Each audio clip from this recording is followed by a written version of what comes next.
Ladies and gentlemen, welcome back to another video on the channel. Now, today, I've got a very special one for you people, okay?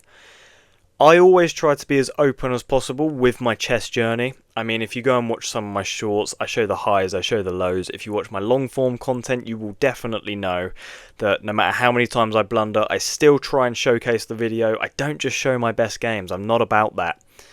However, today I am going to be bragging just a little bit, okay? At the time of playing the game, my opponent was over 1500. Currently on your screen you can see 1491. Just ignore that, okay? They were 1500 and I'm taking that. And I absolutely dismantled them in the most perfect chess game I have ever played. So normally when I click game review, it's like 80 accuracy, good game is like 85 to 88, but that's a really good game and it's not very many moves long. Today I played at 90 accuracy. I've never played so well in my life, okay? It's like everything was just going well, and I know it doesn't really mean much because my opponent could just be playing horrifically, but this guy was like 200 elo higher than me.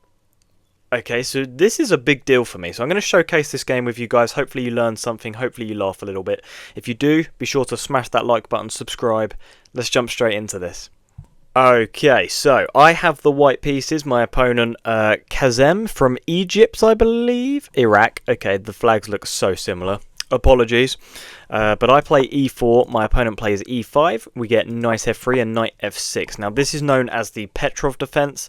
There are so many different lines here. You can go into like this classical variation where you take and then black takes, and it's a very wacky position. You just like instantly trade off the pawns. But I don't like that. I like to keep the tension in most positions, which you'll know if you've seen my channel before. So I play knight to c3, and my opponent plays knight to c6. So now this is just a 4 knights game. But I kind of turn it into like this Spanish variation. So if you've ever played the Ruy Lopez, like e4, e5, knight c3, knight c6, and then bishop to b5. So this is basically a Ruy Lopez, but there's just extra knights now that aren't highlighting for some reason. And I'm very comfortable in the Ruy Lopez, so I kind of wanted to reach some sort of familiarity. They play d6, which in the Ruy Lopez is known as the Steinitz variation, which is a variation in which I'm very comfortable in, and now I know it's not the exact same because we have other knights involved, but it's somewhat similar. So I lash out with the move d4. This is about as aggressive as I could possibly be. I mean, I don't actually see any other move that is just as aggressive, other than maybe like just launching my knight into the centre, but this loses all advantage because after takes and takes... Oh no, that looks pretty good. I don't think you're even meant to take. Taking would be... Wait, what? Where is the advantage? Oh, a6, because then... I mean, I don't see how this is better for black, but sure. Sure. But I play as aggressive as humanly possible with this move d4. My opponent plays bishop to d7, so not taking anything. And now I have an opportunity to play like 4 different moves, okay? So I could obviously take this knight, and my opponent would just take back with the bishop. I could obviously take this pawn, and my opponent would just exchange the pawns very normally. But I actually opt to just push the pawn. Okay, I think, how can I add more pressure to this knight? Pushing the pawn is a great way of doing that. The knight went back to b8. Now I thought, I don't know, knight e7 looked a lot more natural. I mean, this is the top engine move. Going back to the starting square never really feels like a good idea. But my opponent plays that, so obviously I take the bishop. They take back with the knight, so that was clearly the plan. I guess this looks better outposted than e7, so maybe long-term thinking from my opponent. I then short castle.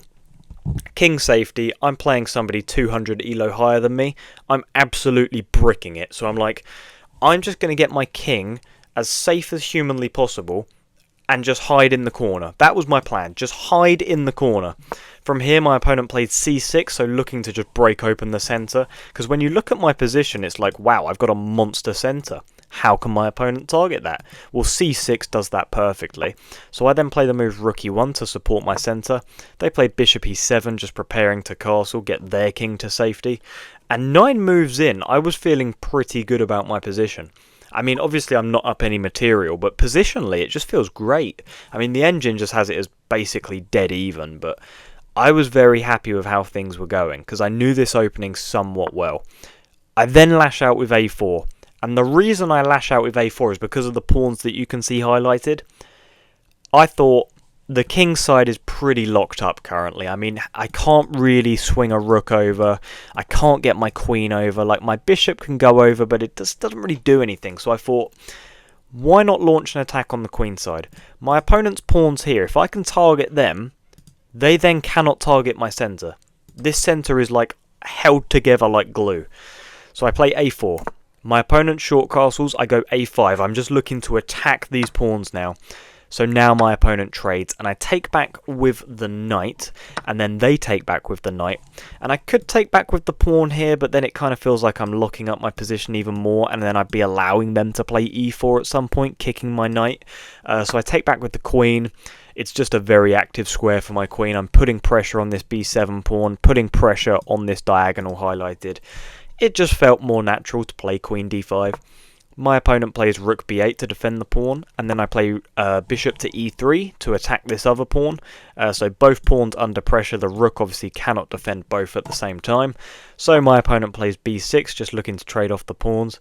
This looks about as normal as you can get. I take, my opponent takes back with the knight. Now, the engine here just wants queen d3. Just like still a very active square for my queen, but just retreating out of danger. But I actually opted to trade off my bishop. And this was one of the very few mistakes I make this game. The engine doesn't want me to give away my dark squared bishop. I guess it makes sense, like it currently controls so many squares. Like, why would I give it up for a knight that's not really doing anything over here on the queen side? So this was a bit of an oversight. Queen d3 looks way more natural anyway, but I did trade it off, allowing my opponent to set up this battery of the rook and queen on my b2 pawn, which is of course absolutely terrifying. So here it's like, well, how do I defend this? Like, I could play like a rook b1 or a rook a2, and you're never going to take, because then you'd lose your queen. But I actually just opted to play b3. I thought this looked way more solid. And the idea behind it was also, you know how I mentioned earlier, the king side felt kind of locked up, like my knight was kind of in the way of my pieces. I need to move this knight. Well, the idea behind b3 is obviously not to hang a pawn, but also to route my knight over to this c4 square, which is outposted. It looks like a really strong square for my knight. So b3 felt pretty natural. My opponent plays h6, and you can see that's a mistake because of this rerouting of the knight over to d2 and then over to c4. So it allows me to gain this tempo. My opponent, I don't know, this feels very desperate, doesn't it? And Stockfish, the eval bar, completely agree. My opponent's setting up this attack here, but just g3, and it's like, why did you bring your bishop over here? Like, it has to go back now. You go back to e7, and I put my knight on the square it wants to be on. I mean, this is just looking absolutely wonderful for white. Like, you couldn't dream of a better position. Queen b4, rook d1, rook b5 attacks my queen, and so I drop back. It just wants queen c6. I guess still a very active square, challenges the rook if you ever look to sort of, I don't know, target my queen. Also stops this rook coming over to c8, because obviously I just take. So that does make sense, but I just go back. Offer a queen trade, my opponent takes it. And I notice that after this queen trade, I'm attacking here, and I'm also threatening this pawn on d6 with my knight and rook. My opponent defends this. The engine here just wants king f1. Like, I'm not Magnus Carlsen, I'm not Hikaru Nakamura, I'm not finding king f1. So I take what I think is a free pawn. My opponent takes back, and then I take. I lose a little bit of my advantage here. Why I lose this advantage, I'm not overly sure. Maybe like rook b4. Yeah, okay, the engine does want rook b4, challenging this pawn. And it's very tricky for me to defend it, because if I go here, this just looks very unpleasant. Rook c8, and like everything is like coming crumbling down. My king is not as safe anymore. So wait, what just happened? Yeah, so taking here, making this trade is not as good. But my opponent luckily plays a5, and I then play the move rook to d5. So I'm offering a trade of rooks. But if my opponent accepts this trade of rooks, I then get this pass pawn, which is going to go and promote, basically. Which my opponent does accept. And then they play king f8, which is obviously the best engine move, looking to bring their king over to protect from any infiltrators. So I play c4, setting up this connect 3, because now, I mean, this is like a Spanish armada marching towards your back rank. Like, what are you going to do except just go cry in the corner? That's all I have to say. King e7's played again, the best move, marching towards the centre. So I play this move c5. Looks a bit strange, but it just stops the king progressing any further because my pawns control these squares.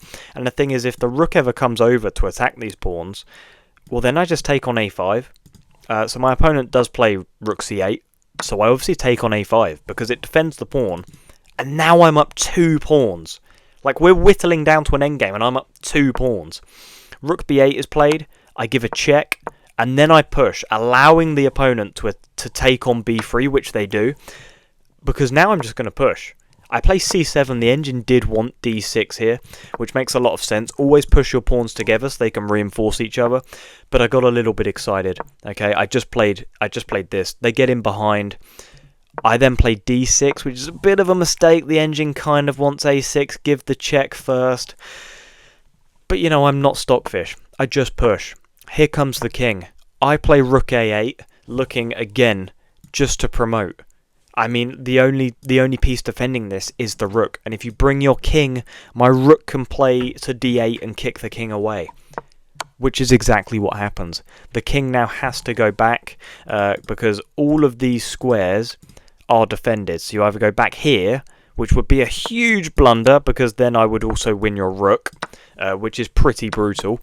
Or you can go back to e6, which is obviously what's played, and then I promote, you take, I take, and then you take the pawn on d6.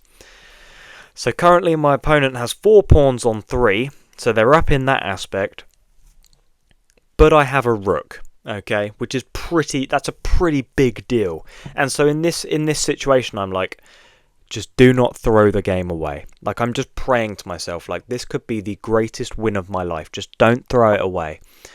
I play king f1, and the idea is to march my king up this way, and then play f4 or something. They play f5, I play king e2.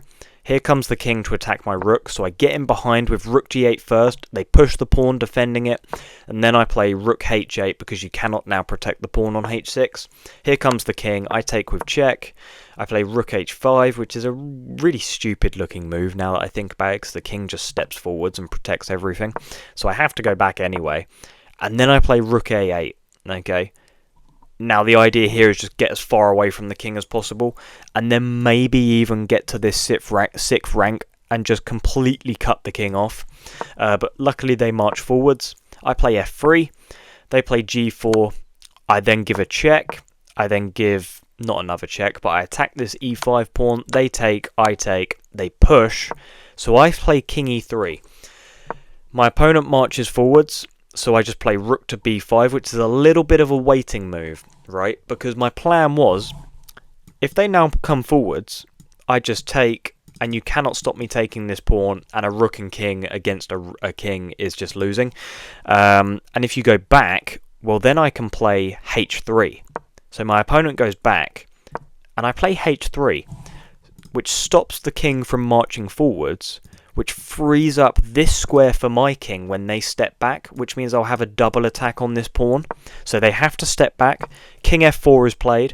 They now, I don't know, they just have to move their king. There's nothing they can do. No point in me explaining any of my opponent's moves from now on. I take with check. They move over.